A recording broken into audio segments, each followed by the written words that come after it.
కేంద్ర ప్రభుత్వం ఒక సంచలనమైనటువంటి నిర్ణయం తీసుకుంది. ఈ చమురు సంస్థలు విపరీతంగా ధరలు పెంచేస్తున్నాయి అంటే అవి ఇప్పటి వరకు నష్టాన్ని భరించాయి.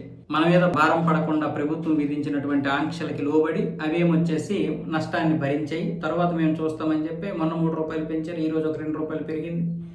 సో మళ్ళీ ఇప్పుడు ప్రజల మీద భారం పడకూడదని కేంద్ర ప్రభుత్వం ఏం చేసింది, ఎక్సైజ్ డ్యూటీని తగ్గించింది. ఎక్సైజ్ డ్యూటీ అంటే ఇప్పుడు అబ్కారీ పన్ను.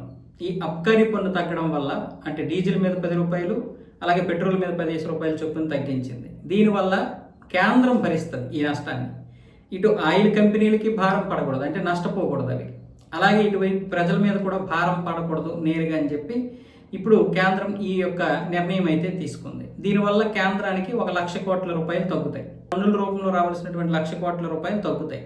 ఒకవేళ ₹1,00,000 కోట్ల వస్తే అవి వివిధ అభివృద్ధి కార్యక్రమాలకే ఉపయోగిస్తారు. కాకపోతే ఇప్పుడు ఉన్నటువంటి పరిస్థితుల్లో ప్రజల యొక్క జోబులు కూడా ఖాళీ అయిపోకూడదు, వాళ్ళు కూడా దిగాలు పడకూడదు.